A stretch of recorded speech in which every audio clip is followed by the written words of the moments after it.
Alô? Eu adorei a definição que ele deu de mais adulto. Então eu vou começar só falando assim. Eu, por exemplo, sou mais adulto. O Kleber, esse cara aqui, o dançarino, hoje, não estou perseguindo não, mas hoje você ficou mais adulto. Não é hoje?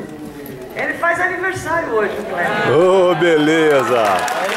Pra você, nessa data querida, muitas felicidades, muitos anos de vida.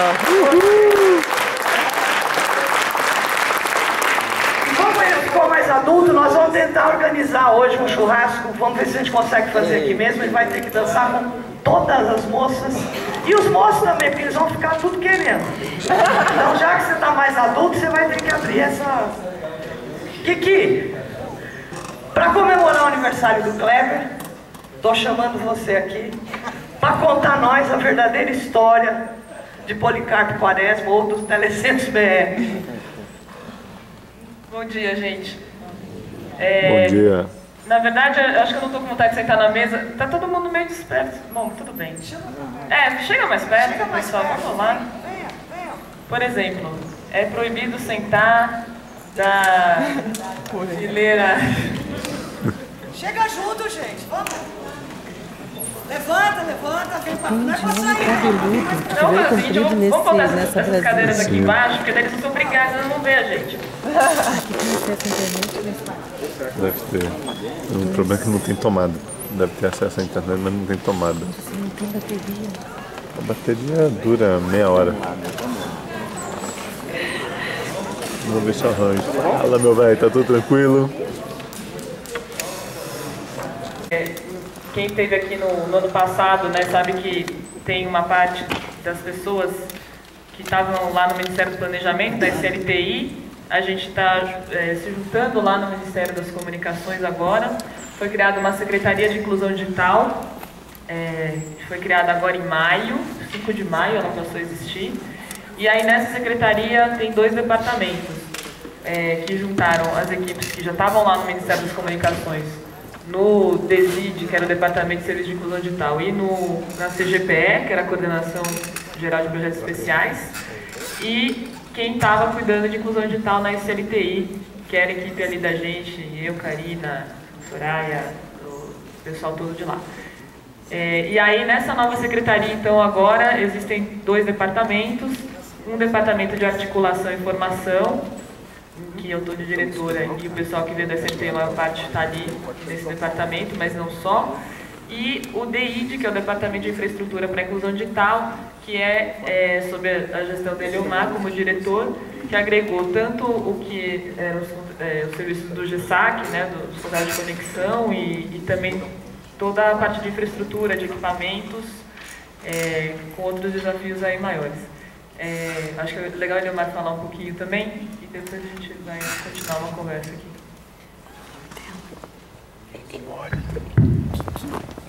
Bom dia a todos. Bom, eu era do DESID, era responsável do DESID, e agora estou no Departamento de Infraestrutura, que além do GESAC, estamos recebendo os kits, que era cuidado lá pela CGPE, e também outro desafio grande, que é o projeto de Cidades Digitais. Então, nós, por enquanto, recebemos muitos desafios e os recursos humanos são basicamente os mesmos. E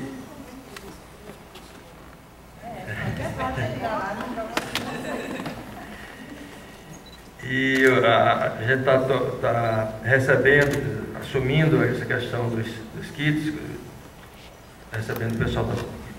Uma parte da equipe da CGPE está indo para o DI, nós estamos recebendo, tomando pé da situação dos kits que foram contratados. Apesar de haver uma licitação para 15 mil telecentros, por questão de recursos, foram contratados 3.270, que tem a possibilidade de contratar mais 25% dessa quantidade. Novas contratações, somente com ou nova licitação ou adesão a algum ato de registro de preço do MEC. Em relação às conexões, pelo contrato atual, nós temos conexões para atender, tínhamos conexões para atender a telecentros considerados chamados CID, que é aqueles que já eram existentes, pelo menos dito existentes, e faltava só a conexão. Mas a gente teve alguns casos de cancelamento desses CIDs, que foram cadastrados e, na verdade, não existia mais quando chegava o momento da instalação. E essa semana a secretária pediu que a gente fizesse, e ratificou, ela tinha pedido há algum tempo que a gente fizesse, algumas semanas atrás, fizesse um mutirão, e nós vamos fazer um mutirão para analisar todos os pontos que estão sem uso. A gente tem uma boa quantidade de pontos sem uso. Está a antena instalada, muitos deles a gente está antena, o telecentro fechado, sem usar, para que a gente faça um remanejamento para os telecentros.br. Uma situação que a gente deve atacar é a situação. Nós temos cerca de 2.000 kits em escolas, 2.000 telecentros em escolas. E boa parte dessas escolas receberam a conexão banda larga na escola. Então a gente está com recursos, algumas delas não tem laboratório escolar, tem só o kit. E a gente vai fazer esse levantamento e fazer o trabalho. É um trabalho bastante, tem que ligar para a escola, achar alguém lá para fazer. Ligar o kit na conexão do banda larga na escola e liberar a conexão do GESAC para novos telecentros BR. Com isso a gente espera atender essa demanda, pelo menos esses kits que estão sendo distribuídos agora. E o que não der para atender vai esperar, dependendo da nova licitação. Nós estamos com o edital praticamente pronto para encaminhar para o jurídico. A secretária divulgou o mês passado que em 60 dias nós estaríamos com isso publicado. Então nós temos que agilizar e para cumprir esse prazo de publicar o edital.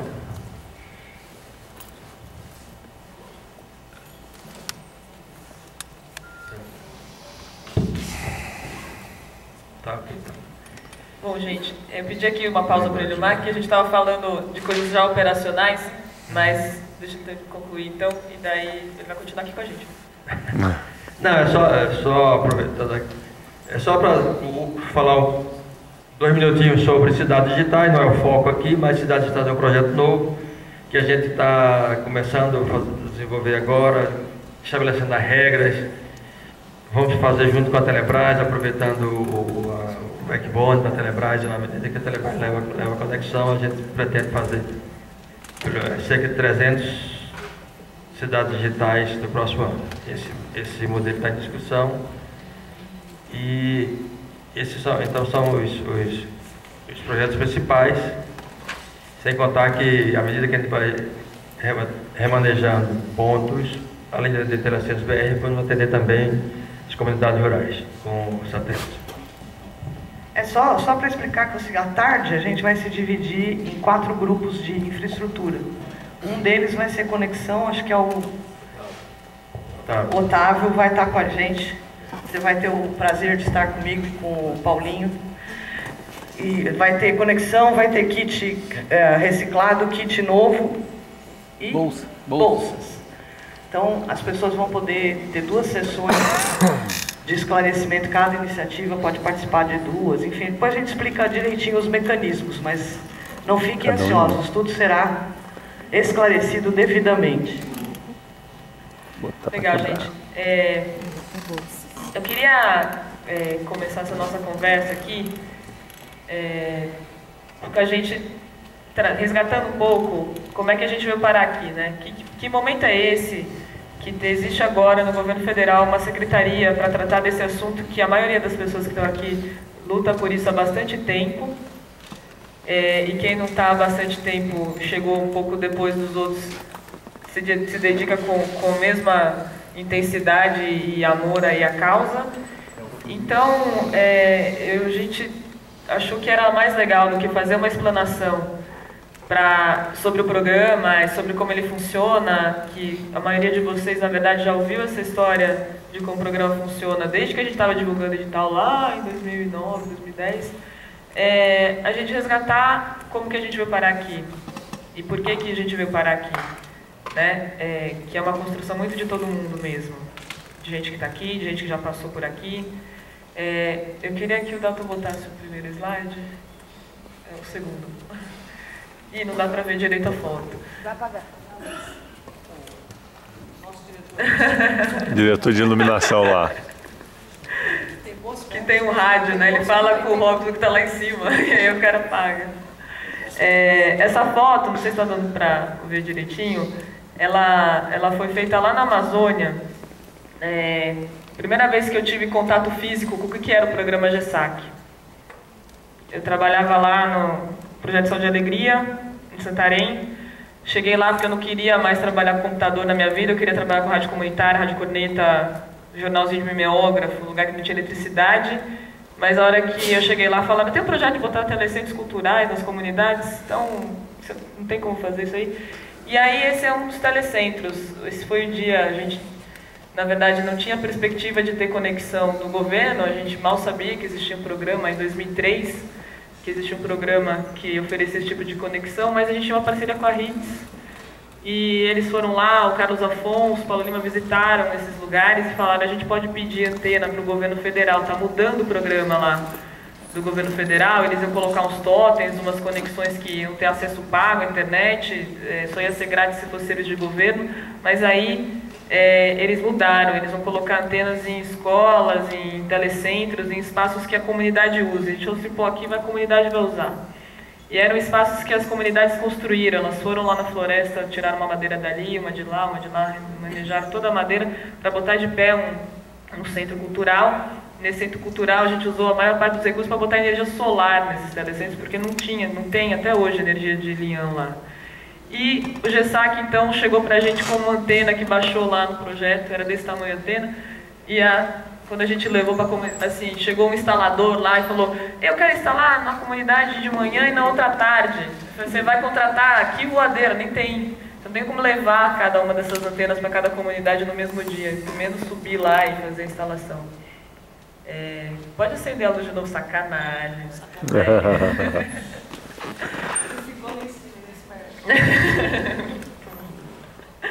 Então, a gente, vendo ali qual que era o desafio real, né?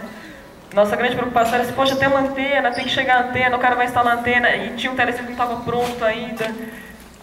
E aí a gente perguntava, na época era o Antônio Albuquerque, que estava aqui no GESAC, a gente escreveu, pode instalar num lugar e depois trocar de lugar? Ele falou, imagina, vocês estão loucos, isso aqui é recurso federal, não pode. Coloca num lugar que essa antena vai ficar. E aí numa das comunidades a gente instalou, fez uma torre para colocar a antena, para não ter que ir lá de novo, o instalador instalar de novo na hora que o telecentro estivesse pronto. Esse tipo de coisa, né, que quem está ali no dia a dia vai vendo como é que é, etc. Vocês ou passaram por isso, ou conhecem milhares de histórias parecidas com essa, mas sem essa dedicação de quem está lá na ponta, essas coisas realmente não acontecem. E sem a dedicação de quem estava aqui em cima na época.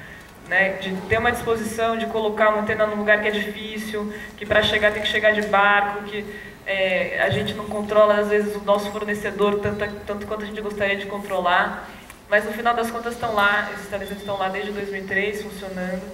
Por causa deles, eu fui parar num evento que eu não conhecia, que era a Oficina para a Inclusão Digital em São Paulo, em 2004. Chamaram lá as pessoas que estavam fazendo inclusão digital, a Prefeitura de São Paulo tinha um programa grande. O que era essa oficina? Era um encontro de muitas pessoas que queriam discutir como promover a inclusão digital, como melhorar essa questão toda. Foi lá, por exemplo, que eu conheci a BA, Bea, vem aqui, vem contar um pouquinho o que foi a oficina de São Paulo. Sampa.org. Eu vou contar como é que a Kiki chegou. A Kiki chegou lá vinda do Saúde e Alegria, com um sorriso que ia de orelha a orelha, numa oficina que tinha... A gente fez uma oficina, não tinha dinheiro para fazer suficiente, a gente juntou todo mundo que trabalhava nos telecentros, na época já eram 100 e poucos. Esse povo todo dava em torno de 1000 pessoas, que se dividiu desde fazer tradução, porque tinha gente da América Latina. Então a molecada, os poucos que sabiam falar outra língua, ajudavam a traduzir o pessoal que estava chegando, que falava coisas absurdas como: vamos todos pegar a buceta do Carlos Afonso, lembra disso? A companheira do Peru que subiu no palco com aquele mundaréu de gente, falou: gente, vamos todos pegar a buceta do Carlos Afonso, que era o ônibus que estava esperando para levar o povo da América Latina para conhecer os telecentros. E a gente fez várias oficinas de vários temas. Esse pessoal se dividiu, veio gente do Brasil todo, e foi uma oficina memorável, porque conseguiu, com o trabalho voluntário de todo mundo e com a boa disposição que se tinha, produzir e informar muitos monitores do que acontecia no país, que não era só em São Paulo, era no país todo, e compartilhar isso também com a América Latina. Então foi um momento marcante nos projetos de inclusão digital, de São Paulo inclusive, que mesmo depois que a gente saiu, conseguiram, graças à força dos conselhos gestores dos telecentros, continuar com esse programa que existe até hoje em São Paulo, e que a gente teve a honra de iniciar. Então, a oficina de inclusão digital é um grande momento de vivência para quem está na ponta, para quem está no telecentro, para essa molecada que tem em todas as regiões do Brasil, fazendo seus projetos comunitários, que isso, inclusive, todo mundo vai entender melhor quando a gente apresentar a rede de formação. Cada um desses monitores que está nos telecentros está montando o seu projeto comunitário, a sua forma de ajudar a comunidade onde esse telecentro está chegando. E eu acho que a oficina de São Paulo e as oficinas de inclusão digital têm provado que o que vale no projeto que a gente está levando é exatamente isso. É essas comunidades cobrando da gente que as coisas cheguem, que as coisas aconteçam, porque eles têm muito a compartilhar com todo mundo e precisam do programa Telecentros BR para poder compartilhar. Então, eu acho que a gente tem que se preparar, inclusive, para fazer da oficina que nós vamos ter esse ano, uma oficina memorável, que vai trazer gente nova, com gente que já estava, que vai ser um grande momento de compartilhar e de fazer aquilo que aflige o Eliomar, quer dizer, todos nós somos recursos do sucesso desse projeto. Então, a gente brincava até que a música desse encontro é o Depende de Nós, do Ivan Lins, e a gente vai inclusive ensaiar para apresentar no final, né, Kleber? Nós vamos apresentar então uma encenação do Depende de Nós, e mais do que a gente, quem está na ponta nos telecentros sabe que depende de nós o sucesso do projeto. O que mais você quer que eu conte, Kiki? Ou quem mais você quer que eu chame para contar? Chame aí. Opa, esse. Não, o que eu queria era que... Eu estava procurando quem estava por aqui, mas eu não vi todas as pessoas. Mas uma das outras pessoas que eu conheci lá em São Paulo, e que eu queria chamar aqui para falar o que a gente queria para a inclusão digital, o que era importante lá em 2003 para quem estava fazendo a inclusão digital, quais eram as reivindicações que a gente tinha, é o Maurício. Maurício, vem aqui que eu quero que você conte um pouquinho de que a sociedade civil pedia lá. Bom, gente, 2003, eu acho que a Bea aqui contou um pouquinho, o mais importante foi que até ali aquelas oficinas, elas não permitiam que pessoas como a Kiki, que estava trabalhando lá no interior da Amazônia, aparecessem e descobrissem tudo que estava sendo feito no resto do Brasil. De repente ela deu uma popularizada, ela começou a contar com gente da ponta, com monitores, com projetos, ela realmente se nacionalizou. E, para vocês terem ideia, em 2003, o que a Kiki falou, que a gente brigava, por exemplo, havia dúvidas em vários projetos se era necessário ter internet em telecentro, se quando a gente falava em inclusão digital, era necessário ter internet. E o que a gente defendia ali nas oficinas é que era principalmente a internet, e não o curso básico de informática, o acesso à informática, mas era principalmente estar na rede, receber conteúdo, produzir conteúdo, se relacionar em rede. O uso da internet era fundamental. A inclusão digital era exatamente isso que a gente estava procurando. A questão do software livre, que hoje também ela não tem discussão em relação aos projetos públicos, em relação às nossas atividades, ela também era ainda debatida.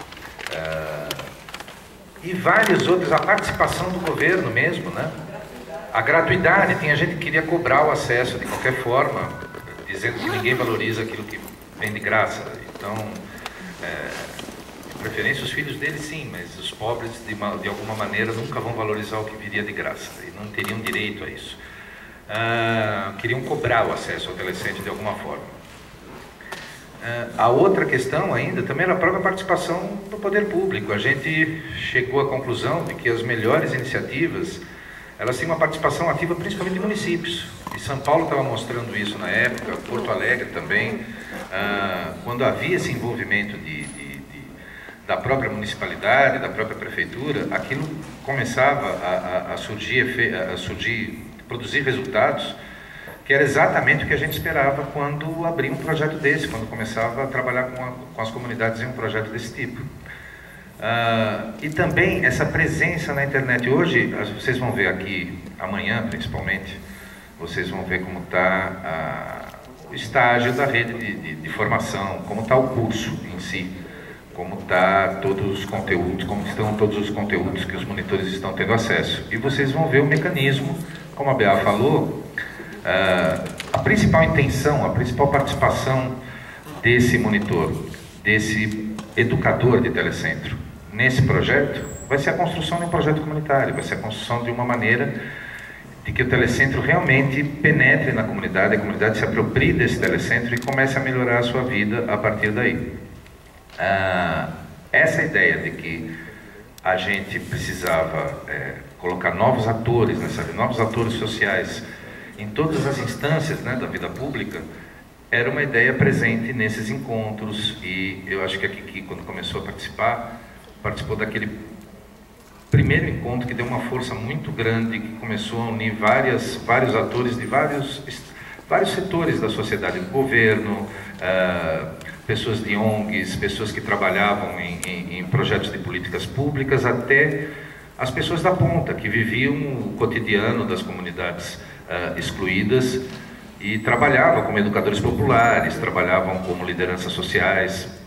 Todo mundo conseguiu se reunir e o Telecentros BR nasce muito desse mapa de desejos, vamos dizer assim. Então é uma coisa que não é à toa que a gente batalha para seguir em frente, mesmo tendo que superar qualquer obstáculo. Esse viés do projeto comunitário, quer dizer, que a rede traduziu hoje como projeto comunitário, vinha muito de uma visão, né, de uma construção de que o espaço do telecentro não é um espaço que a gente só dá curso, que a gente só acessa também a internet de uma maneira que cada um define, que é importante também. E para explicar um pouco o que mais um telecentro pode fazer, eu queria chamar a Silvana, que eu também conheci na oficina lá de São Paulo, e que naquela época coordenava um projeto que inspirava bastante a gente nessa questão. Então, agora a gente já virou amigos de 10 anos em função dessa questão dessa apropriação, né? Durante 7 anos eu coordenei um projeto chamado Projeto Ciberela, que visava o protagonismo, principalmente da inclusão digital das mulheres, né? Numa questão que as mulheres a gente tem pesquisas que dizem que as mulheres têm mais dificuldade de lidar com a tecnologia, principalmente se a gente vê uma questão de mulheres, às vezes, com idades mais adultas, né, Bea? Pois é. E aí eu já trabalhava numa organização não governamental que trabalhava com a questão do protagonismo feminino, mas com as rádios comunitárias. E a gente começou a capacitar essas mulheres para serem independentes dos homens, que sempre a gente fazia as nossas produções, mas os técnicos eram os homens das rádios, e eles diziam para a gente que não dava para fazer. Como a gente não sabia como operar os equipamentos, a gente acreditava que não dava. Então, a primeira coisa que a gente ensinou para elas é como editar digitalmente os seus áudios, como produzir os seus programas. E aí a gente viu que a gente estava batalhando por uma qualificação das rádios comunitárias, e a gente precisava de... E a gente já trocava áudios via cassete. Lembram das fitas cassete? Pois é. Lembram das... Não sei se todo mundo lembra, mas a gente trocava áudios nessa rede, chamava Rede de Mulheres, no rádio. E aí a gente começou... Aí com essa coisa, né? Há 10 anos atrás, quando esse projeto começou, no ano de 2002... assim, a internet ia propiciar a gente fazer essa troca. Naquela época, a gente acreditava que a gente podia fazer essa troca via internet, tentando fazer um programa ao vivo todo dia, que se chamava um programa Fala Mulher. Aí a gente viu que a qualidade da conexão não nos permitia fazer essa troca assim, de uma áudio palavra por minuto, internet, né? porque a qualidade ainda se hoje a gente ainda não tem uma qualidade legal de banda larga para fazer troca de áudios e de vídeos, que dirá naquele tempo atrás. Mas o que é isso? A gente aproveitou essa questão de conseguir as conexões à internet para essas rádios comunitárias. Por que não a gente implementar telecentros junto a rádios comunitárias? Então esse foi um projeto super bacana, ele dá frutos até hoje. Eu gosto de contar alguns exemplos assim. Em Campestre, por exemplo, é uma cidade na zona da Mata de Alagoas. Eu tenho muito orgulho de dizer que a internet chegou antes do sinal da Globo de Maceió. Então era muito interessante que os radialistas, né, os comunicadores locais, através da internet, eles fizeram com que as pessoas não deixaram de gastar, né? É uma cidade que não tinha nem transporte público, que dirá para chegar à capital Maceió, que fica mais ou menos dessa cidade 170 quilômetros. E aí, quer dizer, através da comunicação, as pessoas começaram a ter informações que não precisavam se deslocar e gastar dinheiro para ir até Maceió, pegar essa informação para poder voltar. E isso fez uma nova organização social. Por exemplo, a prefeitura não tem sede, todo o Bolsa Família é cadastrado no Telecentro, todos os programas públicos são cadastrados no Telecentro. O Telecentro tem uma verdadeira funcionalidade hoje acoplado às rádios comunitárias. Então esse é um projeto bem bacana, quer dizer, essa é uma das iniciativas, né? Tem várias iniciativas de rádio junto com telecentros nesse país, mas assim, unir essas forças dessas mídias locais potencializa os projetos comunitários, né? Então assim, esse é apenas um dos exemplos em que a gente, em São Paulo, fez esse primeiro encontro aí de todas essas iniciativas que dão frutos até hoje. Obrigada, Silvana. Teve uma outra pessoa que eu conheci lá em São Paulo também, por causa da oficina, que foi a Karina, que está lá no fundinho, espirrando. E na época ela trabalhava no ISA. Na verdade, ela tinha saído do ISA, tinha vindo para o governo federal, estava trabalhando na Eletronorte. E a gente não se conhecia, apesar das duas serem de São Paulo. E a gente se conheceu num café da manhã bem bagunçado que teve lá, que a gente queria, porque a gente queria que os programas olhassem para a região norte, que os programas fossem enfrentar o desafio da Amazônia, fossem enfrentar o desafio de fazer longe, de fazer onde mais precisava, que eram nas áreas rurais, nas áreas ribeirinhas, nas comunidades indígenas, quilombolas. Mas eu não vou chamar a Karina agora aqui não, porque depois eu vou chamar ela para falar de uma outra parte dessa história. E aí, quando eu acabei vindo para Brasília em 2005, eu vim querendo ajudar a Amazônia, querendo que a gente fizesse projetos que a Amazônia fosse contemplada. E aí, quando a gente chegou aqui, quando eu cheguei na SLTI, com o Rodrigo Assunção, na época, que tinha ido visitar os telecentros lá em Santarém, tinha achado legal, eu falei para ele assim, eu queria ajudar a Amazônia. Ele falou, você vai ter que ajudar o Brasil inteiro, você se vira aí com esse negócio da Amazônia, porque aqui você vai ter que fazer inclusão digital no território nacional inteiro. Mas a gente tinha algumas outras pessoas que estavam cutucadas por essas questões também, de onde que era mais difícil. Aí eu queria chamar a Rossana aqui, que foi uma das primeiras pessoas que eu conheci, para contar o que a gente queria naquela época, Rossana, com o rural, e o quanto que a gente conseguiu de lá para cá avançar nisso. dia a todos e todas. Bom, a gente, nossa, foi tão difícil chegar no Ministério do Desenvolvimento Agrário com uma ideia de levar a inclusão digital para o meio rural parecia algo assim muito distante, que as pessoas, nem o próprio Ministério acreditava que isso era possível.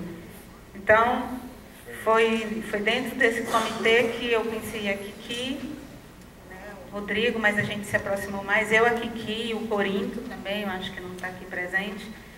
E aí a gente começou um trabalho assim, manual mesmo. A Kiki às vezes ia lá para o meu ministério e eu ia escondido para o ministério dela, porque eu não podia ir para o ministério dela. Era algo meio assim. E a gente começou a desenvolver um fórum Norte-Nordeste de inclusão digital, para que a gente pudesse realmente levar isso para o meio rural. E aí puxava o tapete da gente, acabava que ia os dois lá para conversar no MDA, que essas coisas tinham que acontecer. Enfim, foi um trabalho muito assim de formiguinha mesmo. Acho que na verdade a gente não sabia nem como fazer projeto direito.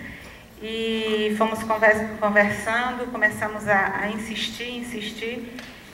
E acho que a gente cresceu mesmo, o meio rural cresceu mesmo dentro do Comitê de Inclusão Digital. E aí hoje a gente lá dentro do MDA tem uma outra, os novos gestores têm uma outra visão do que é a inclusão digital no meio rural, do que significa isso para o povo do campo. E a gente continuou nessa parceria. Depois de pegar o Ministério do Planejamento, a gente foi e atacou o Ministério das Comunicações. E aí o povo costuma dizer que o Ministério do Desenvolvimento Agrário é a IR, né? Que mais dá trabalho dentro do Ministério, porque a gente, dia e noite, realmente pedindo antenas e ficava solicitando os kits e conseguimos o acordo de cooperação. Enfim, chegamos aqui com o projeto aí no campo, que tem dado uns resultados bem positivos, e entramos nos Telecentros BR. Estamos também aí nessa luta, e falando nessa banda larga aí que o Eliomar tocou, que eu ainda não consegui saber o que é a banda larga, pelo menos não no meio rural, mas para a gente no meio rural é fundamental, é importantíssima essa questão do satélite. Até porque a gente sabe que a banda larga não vai chegar lá tão cedo, pelo menos nas áreas mais remotas a gente tem consciência de que isso não vai chegar nem com 2G, nem com 3G, nem com 4, nem com 5. Então, que venha, viu, Eliomar, que guarde satélites para a gente.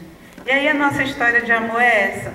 Depois se uniu a Karina aí também, que veio com a gente, e outros parceiros que a gente trabalha numa articulação para a implantação de projetos de inclusão digital, que o produto é a Casa Digital.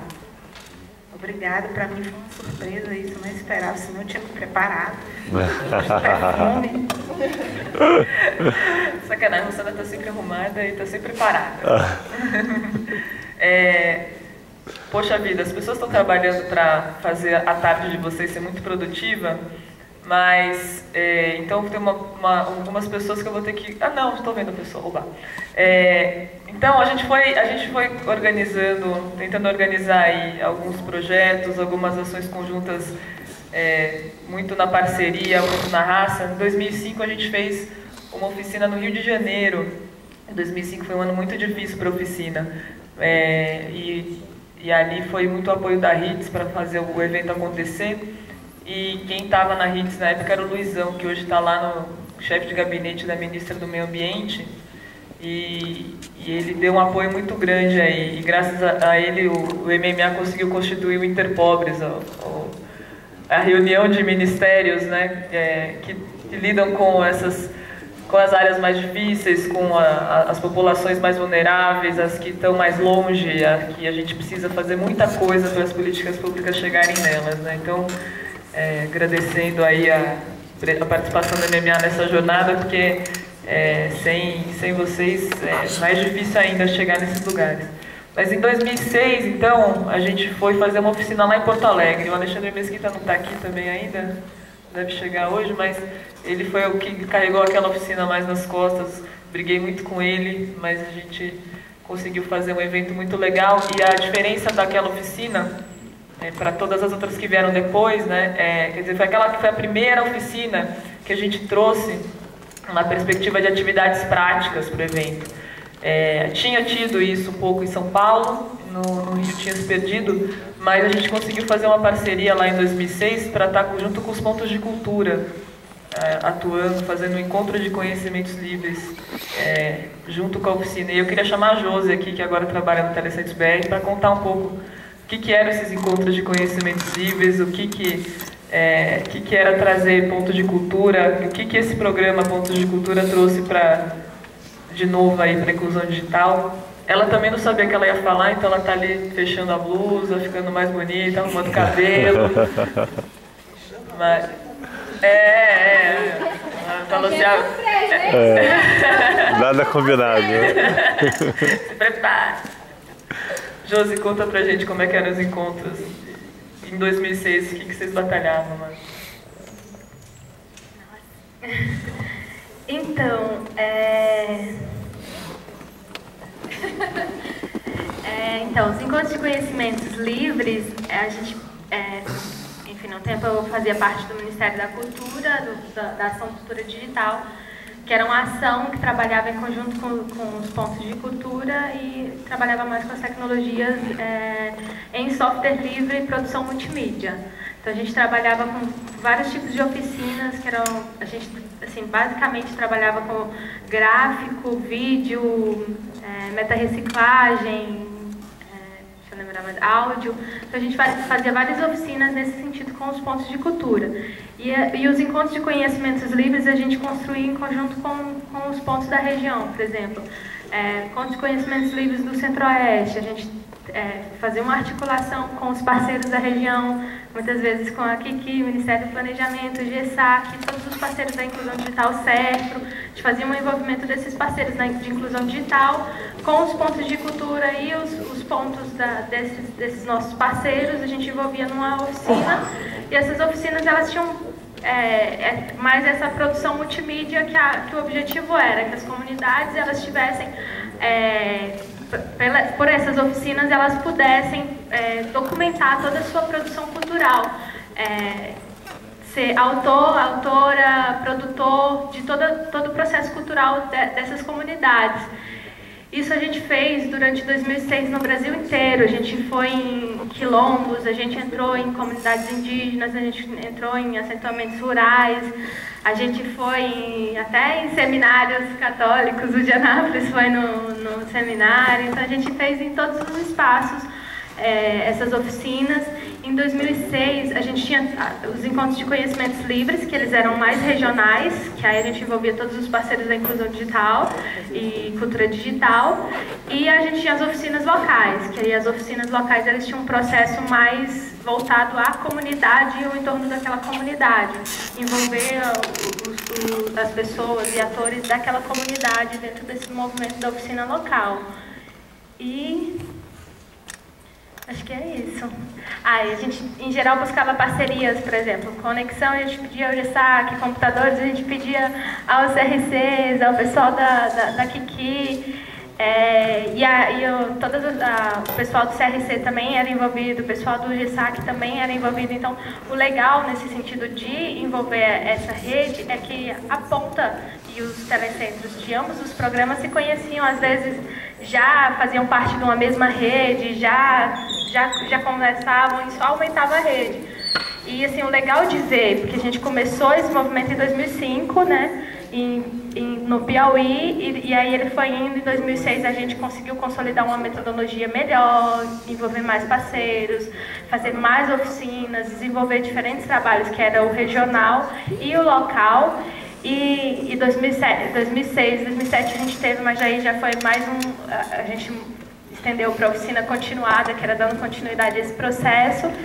E assim, o legal de ver durante esse processo todo, que eu acho que quem conhece o movimento dos pontos de cultura pode perceber, é que eles estiveram envolvidos de fato em rede nesse processo, as pessoas se conhecem, eles estão ligados, eles realmente tem essa rede formada, por exemplo, hoje tem a lista do Cultura Digital, que as pessoas conversam, se articulam, fazem movimentos, fazem oficinas independente do Ministério da Cultura hoje. Eles se organizam por eles como comunidade e estão em rede nesse movimento. E eu acho que é isso. Obrigada, Júlia. Bom, a gente tem essa trajetória também, fomos andando com a oficina para muitos lugares. Em cada lugar que a gente encontrava parceiros que a gente acreditava que eu conseguir fazer o evento virar, e era muito difícil fazer o evento virar, a gente batalhava lá e se instalava.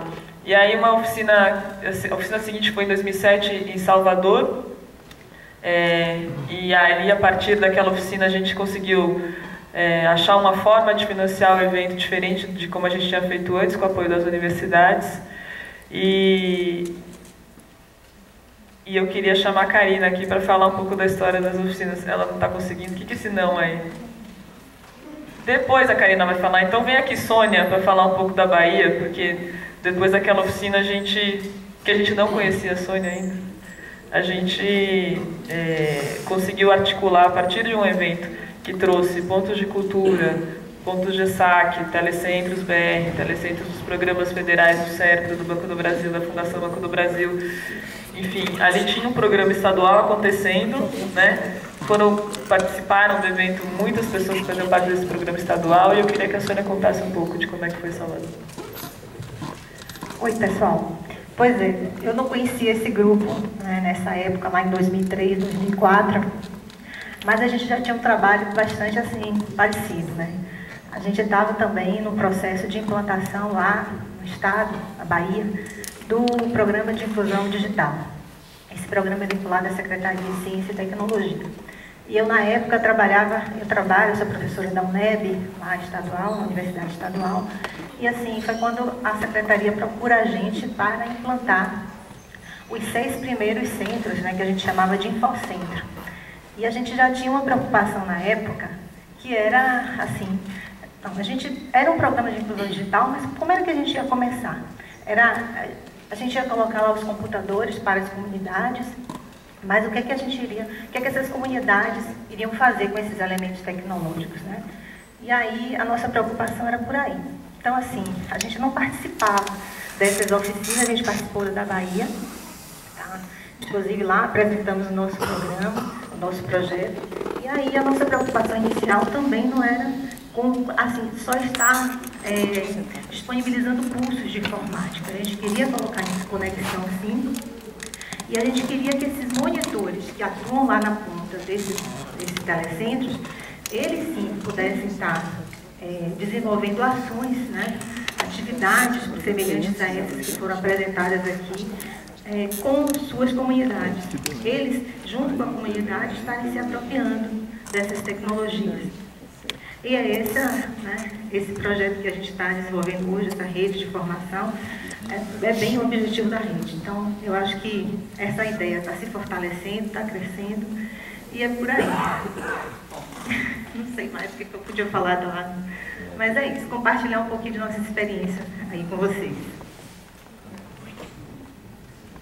Agora que eu, na verdade, falei já de Porto Alegre, eu passei para Salvador, mas eu vi que tem uma pessoa que eu posso chamar aqui para falar um pouco de uma outra experiência que foi decorrente dessa articulação que a gente vinha fazendo, que foi o seguinte: a gente queria muito, na época, logo no começo, era muito caro comprar computador, né? Teve depois vários programas aí para diminuir o preço de computador no Brasil. Mas logo no início, para a gente era recuperar os computadores, era uma questão até de sobrevivência dos programas. E eu queria chamar o Edson aqui para ele contar um pouco como é que é a experiência do CRC Sesmar, que foi o primeiro centro de recondicionamento de computadores. Vem aqui, pouquinho, Edson, não estou ficando com vergonha não, o Edson fica vermelho, ele não é a pessoa que gosta de falar em público, mas o seu amigo Alexandre não está aqui para fazer essa fala, você pode fazer por ele. Bom, pessoal, bom dia. Então, tentar não gaguejar muito. Eu também não sou como Maurício fica bravo, porque alguns disseram que ele era um dinossauro da inclusão digital. Eu cheguei depois, bem depois, por sinal, né? Eu comecei no CRC Sesmar em 2006. ele já... Desculpa, eu comecei em 2008. 2006 o CRC foi inaugurado, primeiro centro de recondicionamento começou lá em parceria com a Rede Marista. Ele já vinha com uma caminhada, né, com apoio do governo federal. Então a gente, através dos órgãos públicos que descartavam equipamentos, eram direcionados para os CRCs. Essa experiência então começou lá. Os equipamentos eram recondicionados e aí direcionados aos telecentros que faziam pedido para o governo federal. Então, esses equipamentos, todos eles operando com software livre, né?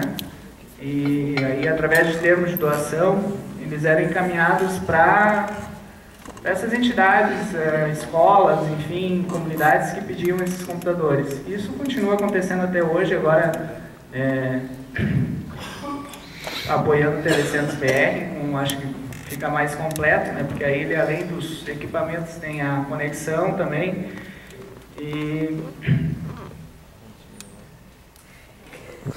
Então, esses equipamentos, eles propiciam para o pessoal que recebe, além da questão ambiental que a gente está recuperando esses equipamentos, toda essa história da inclusão digital com equipamento que seria descartado por empresas e órgãos públicos, muitos equipamentos, né, que seriam descartados e que têm condições com o software livre serem aproveitados de novo. Então lá no CRC a gente implantou por oficinas, são jovens aprendizes, acho que a maioria dos CRCs no Brasil trabalha mais ou menos dessa forma, né, com jovens recuperando esses equipamentos. E aí se faz a montagem do telecentro, se entrega o kit pronto, conforme a demanda da SLTI. Acho que é mais ou menos isso. Beleza. A Robótica Livre também tem uma turma lá bem. O Eloir, não sei se está aí. E aí, tá lá o Eloir. A Robótica Livre é com o Eloir lá, tudo que sobra desses computadores, porque nem todos a gente consegue recondicionar. Maurício, são quantos CRCs no Brasil hoje? Peças, motores, impressoras, São Bahia, computadores que estão sempre presentes. São Paulo, Belo Horizonte, estão sempre presentes nas oficinas de inclusão digital. E está começando. Fazendo a festa da gurizada. Tudo pelo governo. Belém e Pernambuco estão começando, tudo programa do governo. São 7. Tem São Paulo aqui pertinho. A gente conversa com o Beato depois e... Provavelmente ele deve ter tirado alguma peça de lá. Obrigada, Edson. Eu estou muito tentando fazer a conversa mais solta. Tem um roteirinho aqui na minha mão para eu não esquecer de alguns pontos importantes, mas tem uma coisa que eu não contava, né, que as pessoas ficam entrando e saindo desse auditório. E aí eu quero chamar uma pessoa e a pessoa saiu do auditório. E quando eu quero chamar outra pessoa, não é a hora ainda. E eu fico olhando, será que eu chamo agora? Será que eu não chamo? Enfim, mas a gente, na verdade, está tentando fazer esse resgate aqui com vocês, porque às vezes a gente chega aqui com a expectativa de que a gente vai chegar aqui, vai ouvir informação e vai conseguir tirar todas as nossas dúvidas e vai embora. E na verdade, isso, a burocracia da execução do programa muitas vezes faz a gente esquecer o que a gente realmente está fazendo aqui, né? Por que a gente se desdobra, se despenca de onde a gente mora para cá, ou se despenca dos nossos gabinetes aqui do Ministério para vir para cá e todo mundo está reunido. E sem essa vida, sem essas histórias todas que a gente tem, sem as experiências que vão contando para a gente como que isso foi bom, como que a gente foi conseguindo sair de uma situação que era vários órgãos dispersos, fazendo cada um uma coisa, ou cada um tentando coordenar com o outro. A gente sempre teve uma solidariedade intra-inclusão digital aí de todo mundo que queria fazer. Como que a gente conseguiu ir institucionalizando de uma maneira positiva isso, né? Porque a gente poderia ter institucionalizado também de uma maneira negativa. A gente podia ter criado formas e mecanismos de chegar a apoiar espaços que não tem nada a ver com o que a gente está fazendo hoje. Mas fruto muito dessas histórias todas que a gente está chamando aqui para serem contadas e dessas experiências todas que a gente está relatando aqui, é que a gente foi construindo a forma como o programa foi concebido. Eu Natasha, chama a Bruna lá, por favor. Eu quero que na verdade, eu queria chamar o João Veil aqui, que ele não está agora, mas porque ele também foi lá conversar com a secretária, mas a oficina de Belém foi uma oficina muito especial para a gente, que foi a oficina de 2008. A oficina de 2008 ela reuniu 3.500 pessoas inscritas, né, aquelas que pegaram crachá. Assim. A gente chegou no local do evento lá às 8 da manhã, no primeiro dia do credenciamento. O evento só começava de tarde. Eu nunca vi tanta gente acumulada, amontoada, tentando pegar um crachá. A gente organizando junto com o pessoal, na época da Secretaria de Desenvolvimento e Ciência e Tecnologia do Estado, junto com a Prodepa, junto com a Universidade Federal do Pará, todo mundo ali tentando fazer acontecer. De repente estava eu fazendo o credenciamento ali, o Wilkin chegou e falou, sai daí, deixa eu fazer o credenciamento, que você não tem que estar aqui fazendo o credenciamento, você tem que estar ajudando a organizar as outras coisas. E eu queria chamar a Bruna aqui para contar o que era a experiência do Navega Pará naquela época, porque a Bruna também foi uma outra aquisição da gente para a equipe da coordenação aqui executiva do programa, e ela tem a experiência de ter apoiado lá a implantação de 1 milhão de telecentros, sei lá quantos telecentros, no Pará, que é um estado gigantesco e cheio de desafio. Bruna, conta um pouquinho pra gente, oficina de Belém e Navega Pará. Bom dia, gente. Bom dia. E aí, como é que tá a sensação da oficina aqui do seminário? Tá legal? E como é que tá?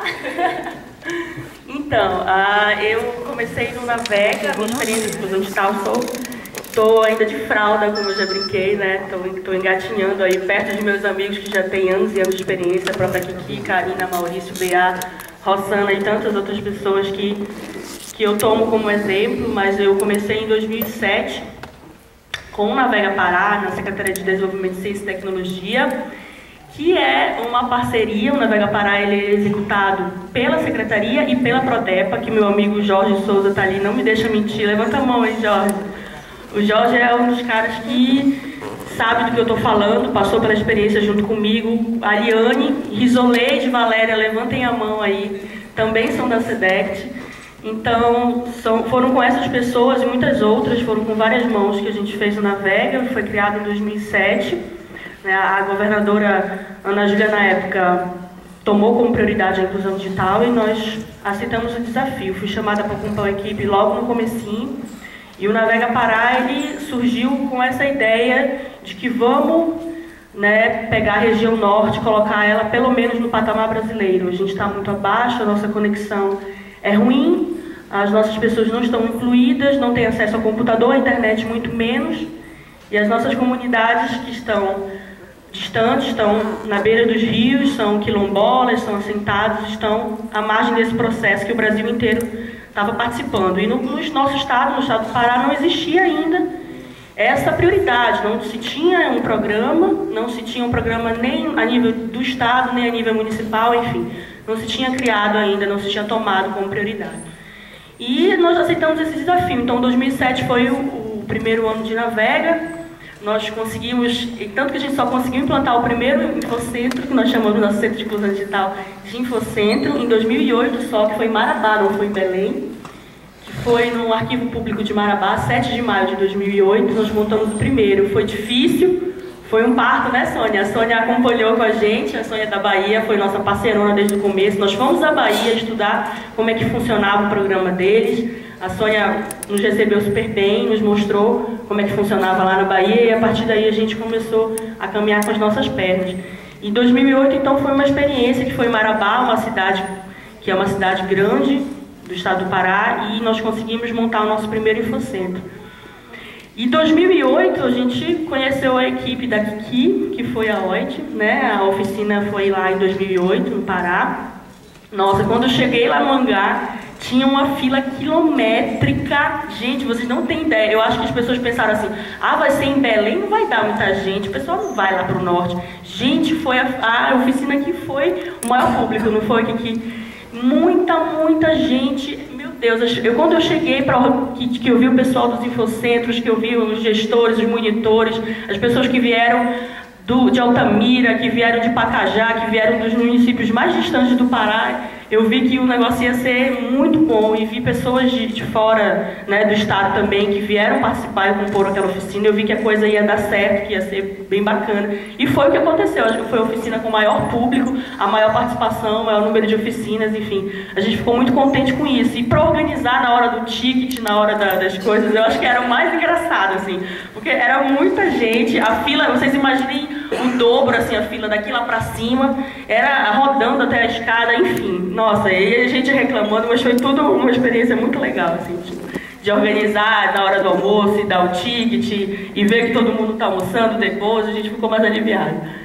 E foi bem assim, eu acho que essa experiência que a gente teve aqui lá em Belém e a experiência que eu tenho hoje de contar um pouquinho assim para vocês o que para mim hoje é a inclusão digital, eu acho que a gente conseguir agregar um maior número de pessoas, né, conseguir levar para onde mais precisa e trazer essas pessoas que estão mais distantes a participar do processo, para serem ouvidas, né, para produzir e mostrar a sua produção. Né? O nosso secretário Maurílio ele falava muito isso. Eu não quero o Infocentro como um espaço em que as pessoas só acessem a internet e só recebam o conhecimento, e só visualizem o que as pessoas estão fazendo em outras cidades, em outros países. Eu quero que elas produzam esse conhecimento e que ele seja colocado para o mundo ver também.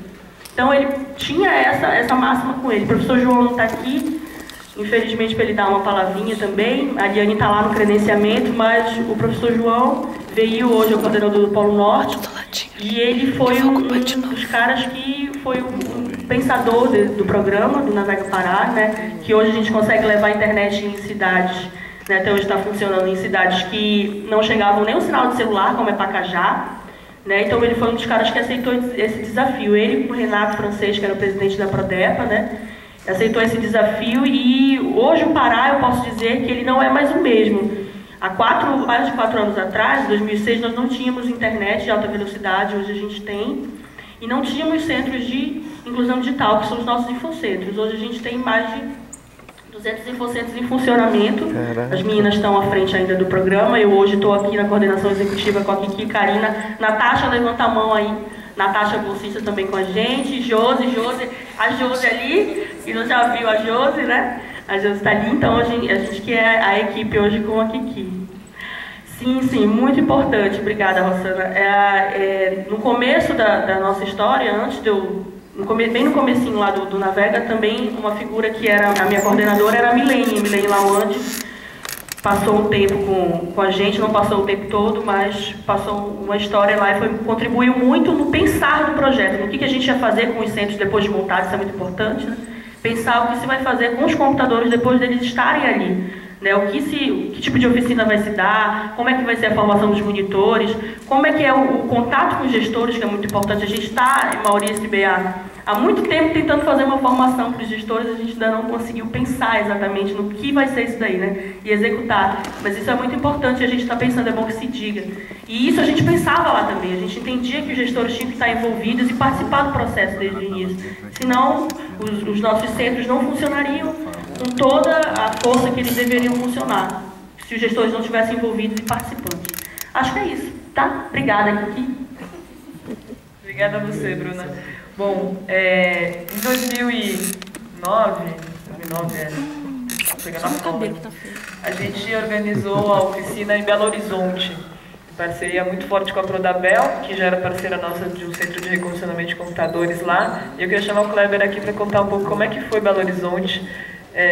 Uma oficina que também levou muita gente, era num lugar muito agradável ali no Sesc Venda Nova.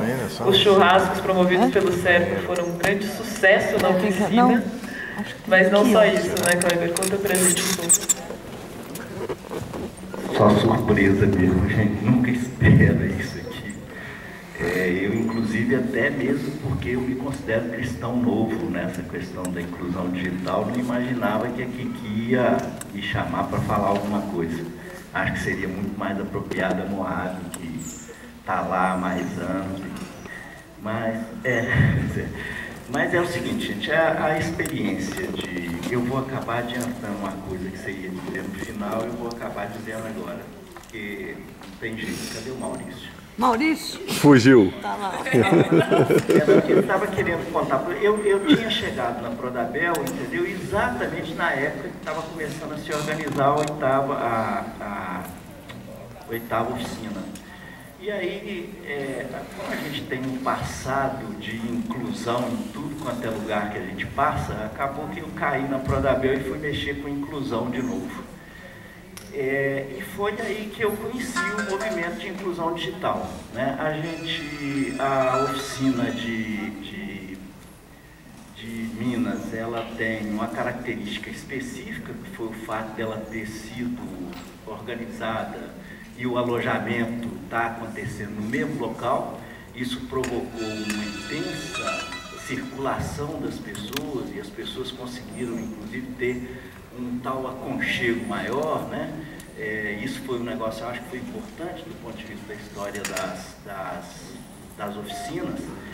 E foi a oficina que discutiu pela primeira vez a questão da internet via eletricidade, né? Que é um projeto que, para a inclusão digital, ainda tem muito que acontecer, né? E eu acho que foram essas duas características. E acho que Belo Horizonte viveu, apesar daquele espaço maravilhoso, viveu um problema sério, que foi uma certa frustração em que o projeto Telecentro.br estava para ser informado para todo mundo e ele não estava formatado ainda ao ponto de poder ser divulgado, né? Então, essa frustração também acabou fazendo parte da história das oficinas. E aí eu vou adiantar um troço que eu acho que você ia dizer, que é o seguinte: eu estou sou coordenador de bolsas em Minas Gerais, estamos lá cuidando hoje de 160 bolsistas, e além disso a gente coordena um negócio que chama Rede 10, que são as 10 cidades conurbadas fisicamente com Belo Horizonte, e que a gente também está implantando o projeto Telecentro.br nela. E aí Betim, que é uma das grandes cidades da Rede 10, me convidou para poder fazer uma palestra para um conjunto de ONGs, educação e etc., né? Um grande auditório com 300 e tantas pessoas para falar sobre inclusão digital, né? E eu, como sou cristão novo, me senti apertado. Falei, o que é que eu vou falar sobre inclusão digital? E aí resolvi fazer uma pesquisa no Google e tinha acabado de acontecer o lançamento na internet do livro do Maurício, né? E aí é o seguinte, por que é que eu estou dizendo isso? Porque eu fui obrigado a ler o livro do Maurício. Fui obrigado. Eu tinha que fazer uma apresentação. Motivo de força maior, né? Não existia o livro fisicamente, eu baixei na internet, uma dificuldade para baixar, que é as 250 páginas. Não sei, tem né? que ver na internet. Acabei aprendendo a história da inclusão digital no Brasil. Fiz uma palestra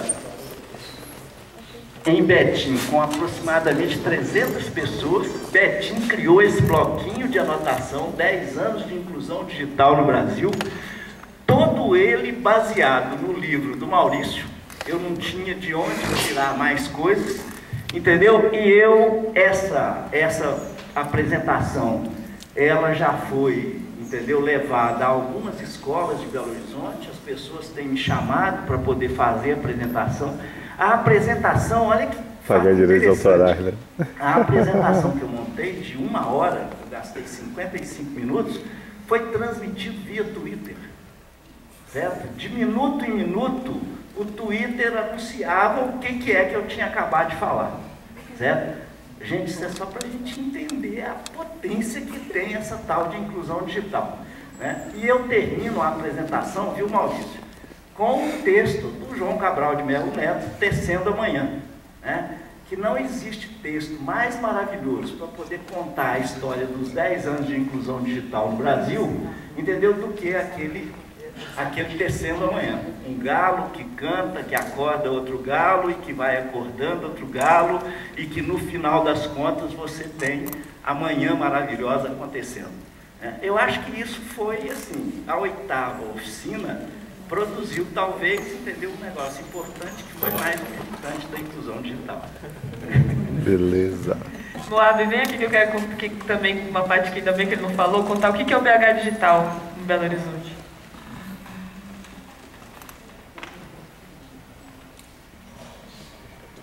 Obrigada. Bom, o BH Digital é um projeto onde a gente, hoje, né, nós estamos com 292 telecentros, onde a gente implanta os telecentros, faz o acompanhamento, faz a manutenção. E agora, com o programa Telecentros.br, nós estamos colocando monitores bolsistas nos telecentros. Isso é muito importante, né? O programa BH Digital também, ele tem essa condição, a Prefeitura de Belo Horizonte, ela tem antenas. E aí a gente também tem a conectividade via rádio lá em Belo Horizonte. E só para fazer uma fofoca, na formação, na semana passada, que a gente faz um acompanhamento dos monitores bolsistas do programa Telecentro.br, o Kleber apresentou um resumo, né, do livro do Maurício também. Obrigada. Obrigada, Laura. O poder de puxar Brasil para o nosso lado. Belo Horizonte foi eleita, ganhou o primeiro lugar agora, recentemente, a cidade digital do Brasil, por causa do programa BH Digital, que também tem parceria com o Ministério das Comunicações. Vitória está em quarto, tá? Vitória é pequenininho na região sudeste. Vitória vai nos salvar esse ano. Vitória vai nos salvar. Deus quiser. E aí, bom, isso é uma parte da fala do Kleber, né? Que lá em BH a gente já queria. Por que sempre as pessoas que eu vou chamar não saíram da sala? Descobriu a técnica. A gente queria ter divulgado na oficina de Belo Horizonte o edital do Telecentros BR.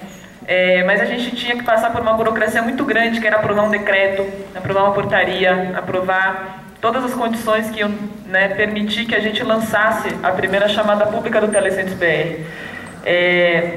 Como a pessoa que eu ia chamar para falar um pouco dessa construção saiu da sala, eu vou chamar uma outra pessoa que acabou entrando nessa história por um convite, uma insistência muito grande minha, de que ela viesse para dentro disso, que é a Soraya.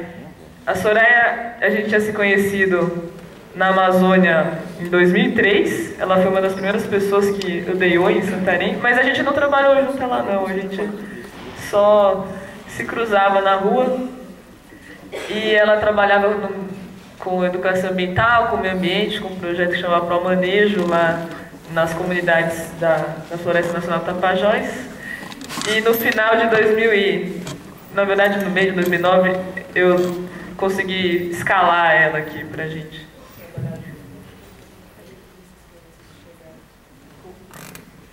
Bom, primeiro eu tenho que falar uma coisa, que eu, apesar de trabalhar com formação e educação, eu tenho pânico de falar em público.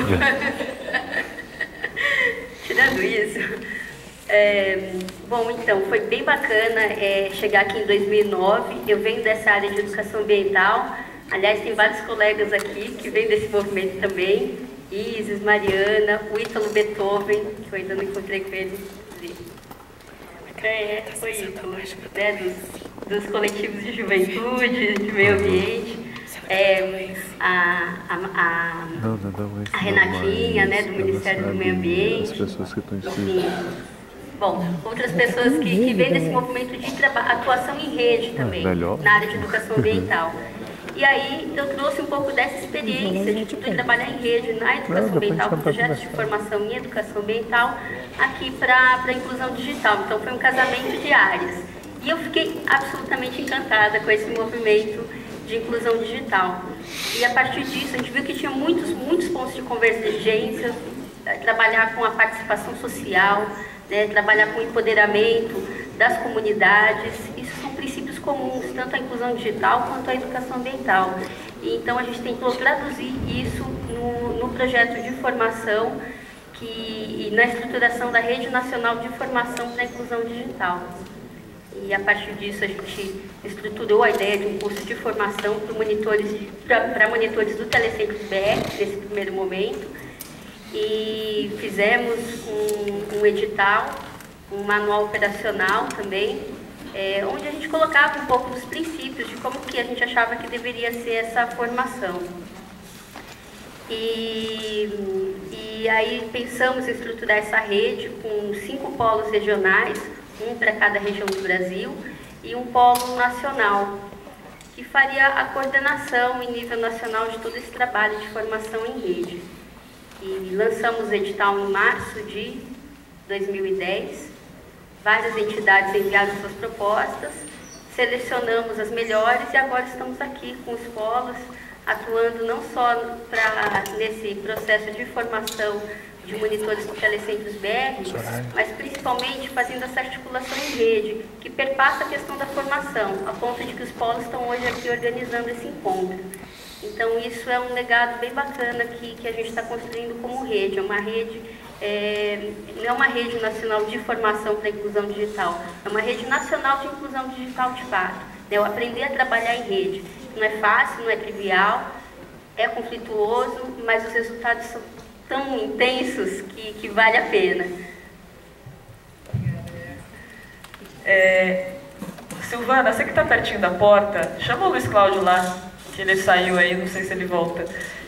Mas antes de eu colocar o Luiz Cláudio para falar, na verdade, a gente, por causa do horário aqui, eu tenho milhares de pessoas que estão aí sentadas, milhares é ótimo, porque só tem 150, mas tem muita gente que está aí sentada e que a gente, infelizmente, não vai conseguir abrir aqui o microfone para poder contar a sua experiência. Estou vendo aqui na minha frente o Peterson, que estava no Casa Brasil, carregou muito piano naquele programa, né? O Sávio, que montou em parceria com a gente ali, o CRC de Recife, carrega o piano, está carregando o pianão agora nessa história. A Goa, que está lá no MMA, que trabalhou também com cultura digital, com formação, né, do GESAC, da cultura do GESAC, de outros programas. Eu vou aproveitar que o Luiz Cláudio está entrando ali, aí ele acelera o passo para descer até aqui embaixo, porque uma coisa importante do Luiz Cláudio, que está no CERPRO, do Paulo Nisch, pessoal da Fundação Banco do Brasil, de quem estava nos programas do governo federal como um todo, nos ministérios que acompanham essa história desde lá de trás, a gente sempre teve uma demanda de que as ações de apoio a telecentros fossem mais coordenadas no governo federal. E a partir de 2007, quando o César Alvarez, então assessor de agenda do presidente, assume que ele ia coordenar programas de inclusão digital para a presidência, a gente entrou numa discussão em várias reuniões entre ministérios que eram chamadas pela presidência da República, e vários assuntos de inclusão digital eram tratados nessas reuniões. E o que o pessoal percebia é que telecentro era mó difícil de resolver, porque era muita gente, eram muitas questões envolvidas, eram muitas coisas. Então eu queria que o Scott contasse um pouco o que significou a gente conseguir coordenar a ação de apoio a telecentros do governo federal, do ponto de vista de quem estava tentando isso há muito tempo, né? E a partir de um apoio da presidência isso foi possível. Bom dia para todo mundo. Para quem ainda não me conhece, eu sou o Luiz Cláudio, coordeno o programa CERPRO de Inclusão Digital.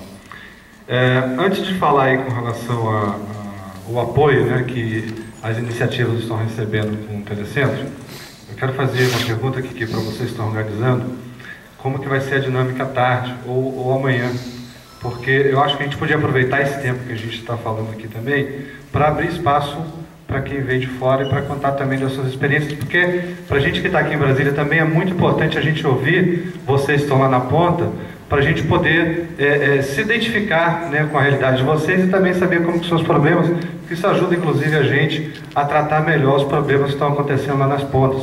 Então acho que a gente podia ter uma dinâmica aí também de um tempo para que as pessoas que vieram para cá contar para a gente, cada um aí a sua história, o que tem para contribuir e também para falar das dificuldades que tem lá na ponta. Bom, com relação à questão aí do apoio, eu vejo da seguinte forma, né? Em primeiro lugar, eu acho que todas essas oficinas de inclusão digital que aconteceram, todos esses seminários, toda essa batalha para o programa Telecentro BR, por exemplo, acontecer, eu acho que tudo isso tem que ser somado para que a gente consiga, com essa união dessa grande rede aqui, a gente transformar esse projeto, esse programa, né, numa política pública de inclusão digital. Eu acho que o grande feito nosso vai ser se, quando a gente for para um outro projeto ou para uma outra organização qualquer, que a gente deixe aqui esse legado de implantar no Brasil uma política pública de inclusão digital. Por que eu falo isso e por que eu acho que a gente tem que trabalhar nessa linha e defender exatamente esse caminho? Porque as políticas públicas, elas existem independente de qualquer governo, de qualquer pessoa que esteja gerindo o país, o município, o estado, né, e etc. Então, por exemplo, se a gente tiver... A gente hoje, na política pública de educação, a gente, independente de governo, um vai fazer um pouquinho melhor, o outro fazer um pouquinho pior pela educação, mas ninguém, por exemplo, nenhum governo teria, né, o peito de chegar lá e dizer assim, a partir de agora o Ministério da Educação deixa de existir. Então, se a gente tiver uma política pública para a inclusão digital, a gente vai conseguir deixar, né, para o Brasil esse trabalho, e que, dependente de gestões aí de governo, de pessoas, a gente não vai ter esse trabalho desfeito. Na forma como a gente está hoje, apesar de já ter avançado bastante, a gente corre o risco, dependendo aí de qual será o próximo governo, de todo esse trabalho ser desfeito, e a gente perdeu o que a gente fez, que a gente caminhou até agora, né? Então, acho que o grande feito nosso aqui é exatamente esse, é da gente aproveitar essa rede para a gente conseguir consolidar no Brasil uma política pública de inclusão digital. Com relação ao apoio, né, do programa para as iniciativas, eu acho que já é um passo para a gente chegar nesse ponto que eu falei, que é da política pública. Porque a gente tem muita dificuldade, às vezes, né, de conseguir nas iniciativas orçamento para a gente expandir e para a gente atingir também mais recursos do que a gente pode oferecer. Por exemplo, não fosse GESAC, muitas das iniciativas do CEP, muitos dos telecentros do CEP não existiriam, porque a gente teria somente a doação de computadores instalados lá na instituição.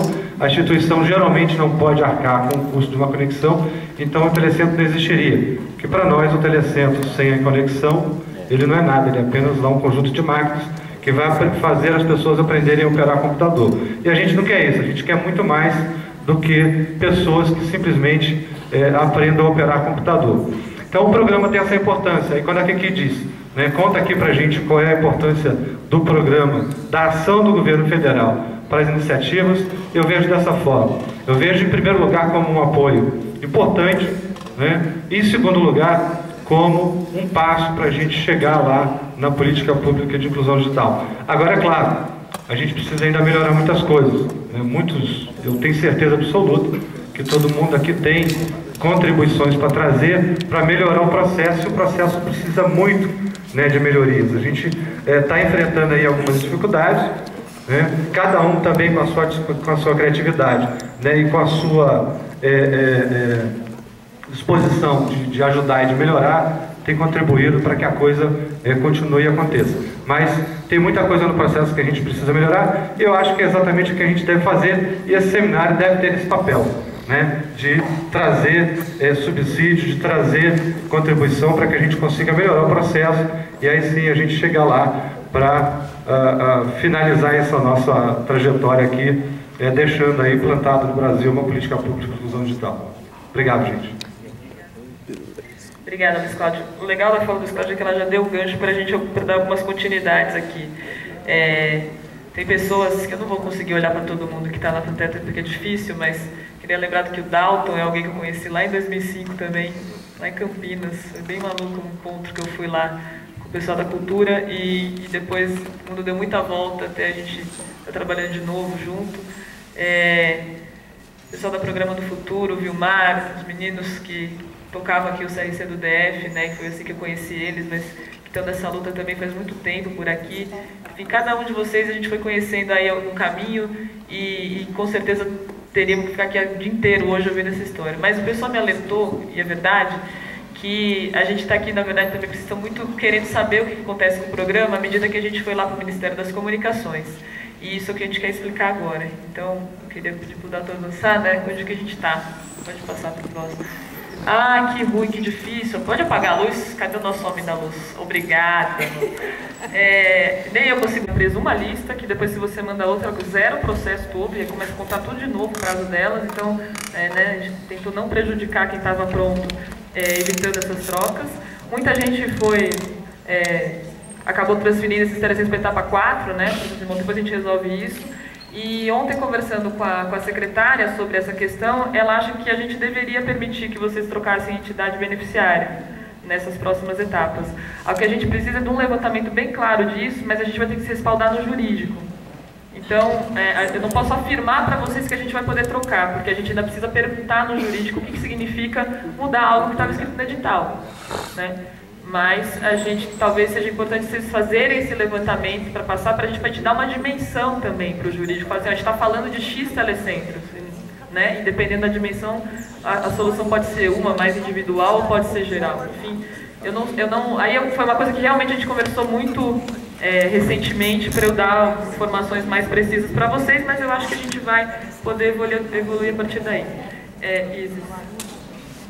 Isis, peraí, antes da Isis falar como vai ser a tarde, eu queria saber, o Eliomar quer falar mais coisas? Basicamente, já foi falado aqui, à disposição para responder alguma pergunta, mas... Peraí, então deixa a Isis falar como é que vai ser a tarde, então, porque coitado do Eliomar, se ele for responder todas as perguntas. Vamos lá, Isis. Como é que a gente pensou o dia de hoje, então? Um período da manhã, que a gente lembra de que história é essa que a gente está construindo juntos hoje, mas que começou há mais de 10 anos, que a gente consiga visualizar dados gerais, se apropriar de como que o programa está hoje. Existem situações específicas que as iniciativas proponentes estão passando, mas tem essa localização macro que diz do programa, que é um pouco isso que está fazendo agora. A gente fez uma colheita com vocês há algum tempo de quais são as principais questões que as iniciativas proponentes têm em relação a bolsas, em relação à conexão, kits e computadores recondicionados. Provavelmente muitos de vocês foram consultados sobre quais são as principais perguntas que vocês têm. A gente programou então um período da tarde que está organizado da seguinte maneira. Nós teremos, com base nessas perguntas, conversas específicas sobre cada um desses assuntos. Então, a hora que a gente for sair para o almoço, vamos voltar já para os espaços que eu vou contar quais são daqui a pouquinho. E aí vai ser assim, das 2 da tarde até as 3h30, a gente vai ter 4 salas. Uma sobre bolsas, uma sobre kits computadores recondicionados, uma sobre kits, que inclui computadores novos e mobiliário, e uma sobre conexão. Em cada uma dessas 4 salas, vai ter um representante que está cuidando dessa história. De conexão vai estar o Otávio, de kits vai ter a Bia e por aí vai. A ideia é que vocês se distribuam nessas salas, considerando, primeiro, onde você tem mais dúvida, onde você tem mais problema, quais são as principais questões que você tem relacionadas a esse assunto. A gente estabeleceu uma lotação máxima para cada sala para garantir o máximo possível de conversa. Mas por que a gente não vê que isso é um problema? Porque a gente vai ter primeiro uma rodada, das 14 às 15h30, essas 4 salas. 15h30 a gente para fazer um café. Respira, volta do café às 4 da tarde, também para 4 salas. Se eu participei na primeira 1h30 sobre bolsas, na segunda 1h30 eu posso ir para kits, por exemplo. A gente fez um pedido que as iniciativas trouxessem 3 representantes, né, que estão cuidando dessas 3 áreas. Então conversem entre vocês, vejam quais são as principais questões, como vocês vão se distribuir. E a gente pede uma distribuição especial para a sala de bolsas que priorize coordenadores de bolsa. Porque a gente sabe que é um dos pontos aí que vai precisar de mais conversa entre a gente. Tá claro então como é que vai ser a tarde? E aí depois o movimento.